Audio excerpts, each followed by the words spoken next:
తాకట్లో ఉన్న మీ బంగారాన్ని విడిపించి ఆ రోజు ఆన్లైన్ రేటుకి కొంటాం. Sharma gold company.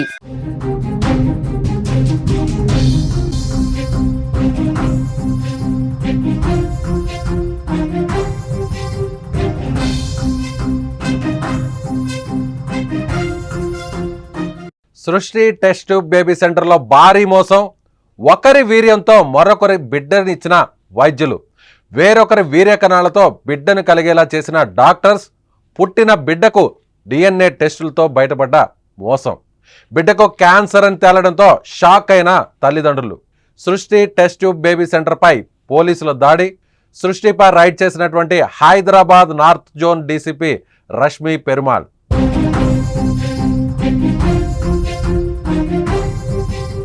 హైదరాబాద్ నగరంలో దారుణం జరిగింది. తల్లిదండ్రులందరూ కూడా షాక్ అయ్యేటువంటి ఘటన ఇది. ప్రతి ఒక్కరు కూడా ఈ జన్మలో, మానవ జన్మలో ఒక బిడ్డకు జన్మన ఇవ్వాలి, తల్లిదండ్రులుగా మారాలి. ముఖ్యంగా ఆడవారు తాము గర్భం దాల్చి ఒక బిడ్డకు జన్మనివ్వాలి, తాను తల్లిని కావాలని ఎవరైనా సరే ప్రతి ఒక్క మహిళ కూడా కోరుకుంటుంది. అలాగే ప్రతి ఒక్క పురుషుడు కూడా ఖచ్చితంగా తనకు ఒక బిడ్డ ఉండాలి, తను తండ్రిగా మారాలని ఎన్నో కలలు కంటారు.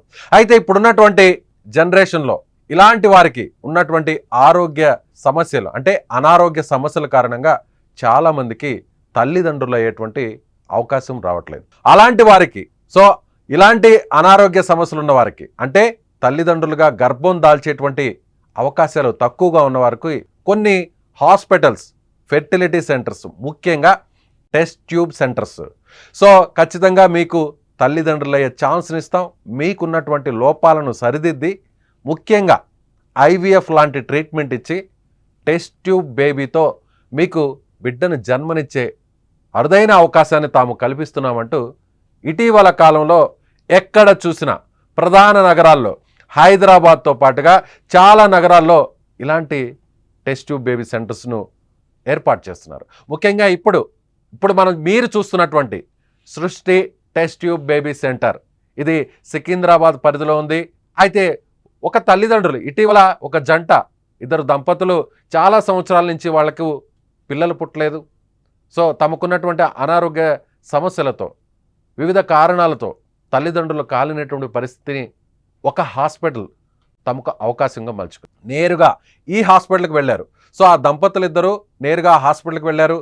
తమకున్నటువంటి సమస్యను మొత్తం టెస్టులన్నీ కూడా చేశాక, ఖచ్చితంగా మీకు పిల్లలు పుట్టే అవకాశం ఉంది, మీరు IVF ట్రీట్మెంట్ చేసుకుంటే టెస్ట్ ట్యూబ్ బేబీ ద్వారా మీకు ఖచ్చితంగా బిడ్డను జన్మనిచ్చే అవకాశం మీకు వస్తుంది, అలా మీరు తల్లిదండ్రులు కావచ్చు అని అక్కడ ఉన్నటువంటి వైద్యులు నమ్మబలికారు. నమ్మారు. ఇన్ని సంవత్సరాలైనా తమకు పిల్లలు పుట్టకపోయినా దేవుడిచ్చినటువంటి శాపమేమో అనుకున్నాం, కానీ ఈ హాస్పిటల్లో ఉన్న వైద్యులు దేవుళ్ళుగా మారుతున్నారు. తమకు ఒక బిడ్డను పుట్టే అవకాశాన్ని కల్పిస్తున్నారు అని చెప్పారు. లక్షల రూపాయలు IVF ట్రీట్మెంట్ కోసం లక్షల రూపాయలను వాళ్ళ దగ్గర నుంచి వసూలు చేసింది ఈ హాస్పిటల్ మేనేజ్మెంట్. తీరా అక్కడ ట్రీట్మెంట్ తీసుకున్న తర్వాత ఆ మహిళకు గర్భం దాల్చింది. ఆమె ప్రెగ్నెంట్గా మారారు. ప్రెగ్నెంట్గా మారిన తర్వాత బిడ్డ కూడా పుట్టారు. ఇదంతా సాఫీగానే జరిగిందని ఆ తల్లిదండ్రులు దేవుళ్ళకు మొక్కున్నారు. దేవుడు తమకు వరం ఇచ్చారు. ఎక్కడో కనిపించిన దేవుడి కంటే ఈ సృష్టి టెస్ట్ ట్యూబ్ బేబీ సెంటర్లో, ఫెర్టిలిటీ సెంటర్లో ఉన్న డాక్టర్సే తమకు దేవుళ్ళని నమ్మారు. వాళ్ళకి చేతులు ఎత్తి మొక్కారు. కానీ కట్ చేస్తే ఆ బిడ్డ పుట్టాక అనారోగ్య సమస్యలతో పదే ఇబ్బంది పడుతున్నారు. తీరా ఆ బిడ్డను హాస్పిటల్కు చూపించాక, కొన్ని వైద్య పరీక్షలు చేయించాక ఆ బిడ్డకు తీవ్రమైనటువంటి అనారోగ్య సమస్య, ముఖ్యంగా క్యాన్సర్ ఆనవాళ్ళు కనిపించాయి డాక్టర్లకు. విషయం నేరుగా ఆ తల్లిదండ్రులకు చెప్పడంతో ఒక్కసారిగా ఆ తల్లి, అలాగే ఆమె భర్త, తండ్రిగా అనుకుంటున్నటువంటి ఆయన, వీళ్ళిద్దరూ కూడా షాక్ అయ్యారు. ఏంటి, పుట్టినటువంటి బిడ్డకి క్యాన్సర్ ఏంటి, ఇంత పెద్ద సమస్య రావడం ఏంటని ఆ ఇద్దరు కూడా బోరును విలపించారు. తర్వాత వైద్య పరీక్షలు చేయించిన తర్వాత వైద్యులు వాళ్ళని కూర్చోబెట్టి కౌన్సిలింగ్ చేసిన తర్వాత, మీ బ్యాక్గ్రౌండ్లో, మీ ఫ్యామిలీలో, మీ ఇద్దరికి కానీ లేదంటే మీ ఫ్యామిలీలో కానీ, అటు ఎవరైతే ఫాదర్ ఉన్నారో ఫాదర్ తరపున వాళ్ళకి కానీ లేదంటే మదర్ తరపున వాళ్ళకి కానీ ఏమైనా క్యాన్సర్కి సంబంధించినటువంటి వ్యాధి ఏమన్నా ఉందా, ఆ జబ్బు ఏమన్నా ఉందా, ఆ రోగం ఏమన్నా ఉందా అని ఒక క్రాస్ చెక్ చేస్తూ వచ్చారు. ఎక్కడా కూడా వాళ్ళ ఫ్యామిలీ హిస్టరీలో క్యాన్సర్ ఆనవాళ్ళు ఉన్నటువంటి పరిస్థితి కనిపించట్లేదు. అప్పుడు అనుమానం వచ్చినటువంటి ఈ ఇద్దరు దంపతులు డిఎన్ఏ టెస్ట్ని చేయించారు. డిఎన్ఏ టెస్ట్ చేస్తే వాళ్ళు నిర్ఘాంతపోయే ఒక్కసారిగా తలకిందులైనటువంటి పరిస్థితి. అలాంటి న్యూస్ని వాళ్ళు విన్నారు. అదే వేరొకరి వీర్య కణాలతో ఈ బిడ్డను వాళ్ళు జన్మనిచ్చారు. ఆ తల్లి గర్భం దాల్చింది. ముఖ్యంగా దీనికి కారణం డిఎన్ఏ ఒకసారి టెస్ట్ చేస్తే తండ్రికి సంబంధించినటువంటి డిఎన్ఏ టెస్ట్లో ఆ ఆనవాళ్ళు ఎక్కడ కూడా కనిపించలేదు. కేవలం తల్లికి సంబంధించినటువంటి డిఎన్ఏ కణాలు మాత్రమే సరిపోలేదు. సో ఇక్కడ అప్పుడు విషయాన్ని నిలదీస్తే అప్పుడు గట్టిగా ఏం జరిగిందని ఒకసారి వెరిఫై చేస్తే అప్పుడు హాస్పిటల్ చేసినటువంటి చీటింగ్, దీన్ని చీటింగ్ అనాలో, మోసం అనాలో, దారుణం అనాలో అర్థం కానటువంటి పరిస్థితి. అప్పుడు వేరొకరి వీర్య కణాలను తీసుకొని ఈమె అండాశయంలోకి చొప్పించి అలా గర్భం దాల్చేలా చేశారు ఈ హాస్పిటల్కి సంబంధించినటువంటి డాక్టర్స్. నిజంగా చాలా చోట్ల ఇలా వేల మంది, లక్షల మంది ఈ అడ్వాన్స్డ్ ట్రీట్మెంట్ కోసం హాస్పిటల్స్కు వెళ్తుంటారు. వెళ్ళి ఇలా ఐవీఎఫ్, ఇక్సీ ఇలా రకరకాల ట్రీట్మెంట్స్, అంటే టెస్ట్ ట్యూబ్ బేబీ సెంటర్స్కి సంబంధించినటువంటి ఆ హాస్పిటల్ని కాంటాక్ట్ చేస్తారు. కాంటాక్ట్ చేసిన తర్వాత ఆ ట్రీట్మెంట్ తీసుకుంటారు. తీసుకున్న తర్వాత లక్షల రూపాయలు ఖర్చు పెట్టిన తర్వాత కొంతమందికి తల్లి అయ్యే అవకాశం ఉంటుంది, కొంతమందికి మాత్రం ఎంత ప్రయత్నించా కూడా అవకాశం రాదు. అవకాశం వచ్చిన వారు ఆ డాక్టర్లే తమకు దేవుళ్ళు, పైనున్నటువంటి ఆ దేవుడు తమకు వరం ఇవ్వకపోయినా కనిపించే దేవుళ్ళు ఈ డాక్టర్లే అని చెప్పని వాళ్ళ దగ్గర లక్షల రూపాయలు ఉన్న డబ్బంతా కూడా, ఆస్తులు, బంగారు, పొలాలు ఇలా ఏమున్నా కూడా అన్నీ అమ్ముకొని తమ స్థాయి కాకపోయినా, తమ స్తోమతకు మించినా కూడా ఆ డాక్టర్లకి డబ్బులు చెల్లిస్తారు. ఇదే ఒక ఐవీఎఫ్ ట్రీట్మెంట్ చేసుకోవాలంటే కనీసం 3 నుంచి 4 లక్షల రూపాయల వరకు ఛార్జ్ చేస్తారు. ఏ హాస్పిటల్ అయినా, ఏ ఫెర్టిలిటీ సెంటర్లో అయినా, ఏ టెస్ట్ ట్యూబ్ సెంటర్లో అయినా సరే, అది హైదరాబాద్ అయినా, సికింద్రాబాద్ అయినా, వైజాగ్ అయినా, విజయవాడ అయినా, ఎక్కడైనా సరే, తెలంగాణ అయినా, ఆంధ్ర అయినా.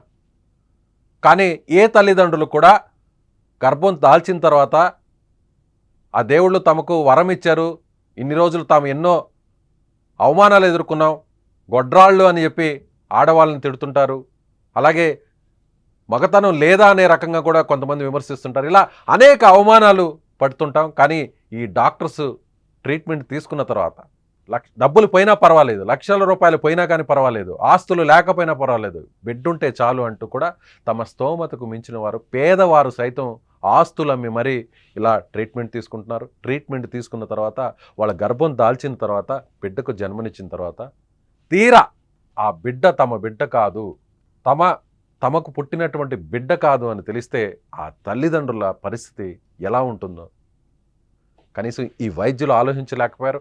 డబ్బే పరమావధి, డబ్బు అసలు లక్షల రూపాయలు వాళ్ళు ఇస్తున్నారు కాబట్టి ఎలా అయినా సరే వాళ్ళకు మనం ప్రామిస్ చేసాం కాబట్టి, అలాగే మన రెప్యుటేషన్ పెరగాలి కాబట్టి, వచ్చినటువంటి ప్రతి పేషెంట్కి కూడా ట్రీట్మెంట్ సక్సెస్ అవ్వడం, వాళ్ళకి బిడ్డ పుట్టే ఛాన్సులు పెంచడం, అలాగే వాళ్ళకి బిడ్డ పుట్టే విధంగా కూడా మంచి వైద్యం అందిస్తున్నాం అనేటువంటి ప్రచారం చేసుకోవాలి. కాబట్టి అవకాశం లేకపోయినా కూడా ఇక్కడ చూడాల్సినటువంటి పరిస్థితి ఏంటంటే, నిజంగానే అతనికి వీర్యకణాలు ఉండి, వీర్యకణాలు ఆరోగ్యకరంగా ఉండి వేరొకరు వీర్యకణాలను మార్చేశారా, వేరొకరు వీర్యకణాలను ఆ తల్లికి, ఆ మహిళకు అండాశయంలో చొప్పించారా, ఆ టెస్ట్ ట్యూబ్ బేబీలో ఆ ఎగ్లో ఆ స్పెర్మ్ని ఇంజెక్ట్ చేశారా, లేదంటే అతనికి అవకాశం ఉండి కూడా ఇలా అక్కడ హాస్పిటల్లో జరిగినటువంటి నిర్లక్ష్యం కారణంగా మారిపోయా, లేదంటే అవకాశం లేకపోయినా కూడా ఖచ్చితంగా మీకు పిల్లలు పుట్టే ఛాన్స్ ఉంది, మీరు ఆరోగ్యంగానే ఉన్నారు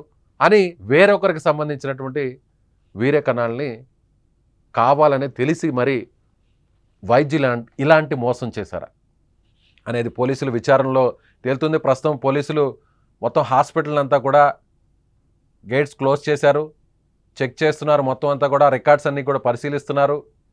సో హాస్పిటల్కి సంబంధించినటువంటి డేటా అంతా కూడా తీస్తున్నారు. ఇది వైద్యులు కావాలనే తెలిసి ఈ మోసం చేశారా, లేదంటే అక్కడ ల్యాబ్స్లో జరిగినటువంటి ఆండ్రాలజీ ల్యాబ్లో జరిగినటువంటి నిర్లక్ష్యం వల్ల ఇంత దారుణం జరిగిందనేటువంటి కోణంలో పోలీసులు అయితే ప్రస్తుతం అక్కడ ఉన్నటువంటి north zone DCP Rashmi Perumal విచారణ జరుపుతున్నారు. పోలీసులు అందరూ కూడా అక్కడ ఆ ఫెర్టిలిటీ సెంటర్కి వెళ్ళారు. ఇలా ఎన్ని సంవత్సరాల నుంచి ఈ విధంగా జరుగుతుంది. సో ఇప్పుడు ఇలా ట్రీట్మెంట్ తీసుకునే వాళ్ళందరూ కూడా ఇప్పుడు అందరూ కూడా జనరల్గా ఎవరైనా కూడా గర్భం దాల్చిన తర్వాత ప్రెగ్నెంట్ అయిన తర్వాత డిఎన్ఏ టెస్ట్ చేసుకోవాల్సినటువంటి అవసరం ఎవరికీ రాదు, ఏ తల్లిదండ్రులకి రాదు. అలా కనీసం అటువైపు కూడా ఆలోచన చేయరు.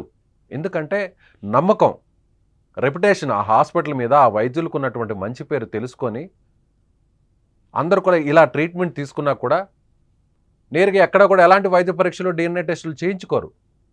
కానీ ఇలాంటి ఘటనలు చూసిన తర్వాత నిజంగా ఆ తల్లిదండ్రులు ఎంత క్షోభ అనుభవిస్తుంటారు. తమకు పుట్టినటువంటి బిడ్డ ఇన్ని సంవత్సరాలు తమకు పిల్లలు లేరు, ఈ హాస్పిటల్లో ట్రీట్మెంట్ తీసుకున్నాం, సో ఈ టెస్ట్ ట్యూబ్ బేబీ ట్రీట్మెంట్ వల్ల తమకు బిడ్డ పుట్టింది అని సంతోషపడి ఆనందపడాలో, లేదంటే ఆ బిడ్డకు క్యాన్సర్ వచ్చిందని తెలిసి ఆ బిడ్డ పుట్టింది కూడా తమ రక్తం కాదు, తమ బిడ్డ కాదు, ఇన్ని నెలలు ఇన్ని సంవత్సరాలు పెంచినటువంటి బిడ్డ తమ బిడ్డ కాదు అని ఆ తల్లిదండ్రులకు తెలిస్తే ఎంత దారుణం. వీళ్ళు తెలిసి చేసినటువంటి మోసమో తెలియక చేసినటువంటి నిర్లక్ష్యమో తెలియదు, కానీ నిజంగా కొన్ని లక్షల మంది ఈ విధంగా ఐవీఎఫ్ సెంటర్లకు వెళ్తుంటారు, ఇలా ట్రీట్మెంట్ తీసుకుంటుంటారు. ట్రీట్మెంట్ తీసుకున్న తర్వాత పిల్లల్ని కంటుంటారు. కానీ అలాంటి వారందరూ కూడా ఇప్పుడు భయపడాల్సినటువంటి పరిస్థితి తీసుకొచ్చింది ఈ సృష్టి టెస్ట్ ట్యూబ్ బేబీ సెంటర్. దేశంలో చాలా నగరాలు ఉంటాయి, చాలా హాస్పిటల్స్ ఉంటాయి, వందల హాస్పిటల్స్ వేల హాస్పిటల్స్ ఉంటాయి దేశంలో. మన తెలుగు రాష్ట్రాల్లోనే 100 వరకు హాస్పిటల్స్ ఉంటాయి. అలాంటి హాస్పిటల్స్లో వేల మంది, లక్షల మంది ఇలాంటి వైద్యాన్ని, అధునాతన వైద్యాన్ని పొంది తల్లిదండ్రులుగా వాళ్ళు నిజమైనటువంటి దేవుడు మళ్ళీ తిరిగి మాకు ఒక అవకాశం ఇచ్చారని ఆనందపడుతుంటారు. అలాంటి వాళ్ళకి ఇలాంటి వైద్యులు నిజంగా డబ్బుని రక్తం పీల్చినట్టుగా డబ్బుని పీల్చుకునే తినేటువంటి వీళ్ళని ఏం చేయాలి? ఇలాంటి వైద్యం కోసం వెళ్తున్నటువంటి తల్లిదండ్రులు, ఇప్పుడు ఆ దంపతులందరూ కూడా భయపడాల్సినటువంటి పరిస్థితి వచ్చింది. సరోగసి ద్వారా, ఐవీఎఫ్ ద్వారా తల్లులు అవుతున్నవారు, తండ్రులు అవుతున్నవారు, పిల్లలకు జన్మనిస్తున్న వాళ్ళు ఒక్కసారిగా అలర్ట్గా ఉండండి. నిజంగా లక్షల రూపాయలు చాలా ఈజీగా వచ్చేస్తున్నాయి. అడ్వాన్స్డ్ ట్రీట్మెంట్ పేరుతో మనం ఎలా అయినా సరే కేవలం ప్రెగ్నెన్సీ ఇస్తే చాలు, ప్రెగ్నెంట్ని చేస్తే చాలు, బిడ్డని పుట్టిస్తే చాలు, అది ఎలా అయినా పర్వాలేదు అని ఇలా ఆలోచించే వారికి ఖచ్చితంగా పోలీసులు బుద్ధి చెప్పాలి. దీని వెనక వాస్తవాలన్నీ కూడా బయట తీయాలి. కావాలనే తెలిసి మరి ఇలా చేశారా, లేదంటే నిర్లక్ష్యం అని దీన్ని నిర్లక్ష్యం కూడా అనకూడదు దీన్ని. ఎందుకంటే ఒక చిన్న నిర్లక్ష్యం అనేది ఆ జీవితాంతం ఆ తల్లిదండ్రులందరూ కూడా క్షోభపడేలా చేశారు. చాలా జాగ్రత్తగా చేయాలి. ఎక్కడైనా కూడా ఇలాంటివి చేసేటప్పుడు ట్రీట్మెంట్ చాలా జాగ్రత్తగా చేయాలి, లేదంటే ఆ జీవితాలు మొత్తం తారుమారవుతాయి. సో దీని మీద సంబంధిత అధికారులు కూడా అప్రమత్తంగా ఉండాలి. తరచూ వాళ్ళని వెరిఫై చేయాలి, చెక్ చేయాలి. ఇలాంటివి మళ్ళీ రిపీట్ కాకుండా ఆ తల్లిదండ్రులు జరిగినటువంటి అన్యాయం, దారుణం, మోసం మళ్ళీ జరగకుండా చూడాలి. సో తల్లిదండ్రులు కావాలని కలగలు కంటున్నటువంటి దంపతులందరూ కూడా మీరు కూడా అప్రమత్తంగా ఉండండి.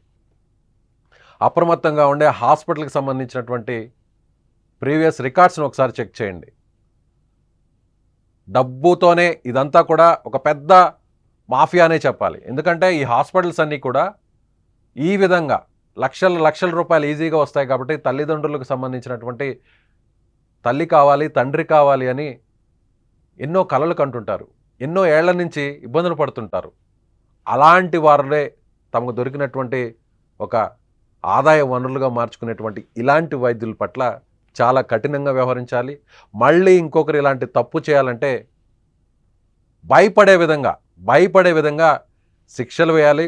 నిజంగా ఈ తప్పు చేసి ఉంటే ఈ హాస్పిటల్ మేనేజ్మెంట్ కావచ్చు, అందులో పాల్గొన్నటువంటి వైద్యులు కావచ్చు, సిబ్బంది కావచ్చు, వాళ్ళు ఎవరైనా సరే ఖచ్చితంగా వాళ్ళకి బుద్ధి చెప్పాలి, సరైనటువంటి శిక్షలు వేయాలి. అప్పుడే ఇలాంటి వైద్యం చాలా జాగ్రత్తగా చేయాల్సినటువంటి ఈ వైద్యంలో ప్రతి ఒక్కరు కూడా ఏమాత్రం నిర్లక్ష్యం జరిగినా కూడా పెద్ద శిక్ష పడుతుంది. లేదంటే ఏమాత్రం మనం చిన్నపాటి మోసం చేయాలన్నా కూడా మనకి పెద్ద మోసం, పెద్ద శిక్ష పడుతుంది.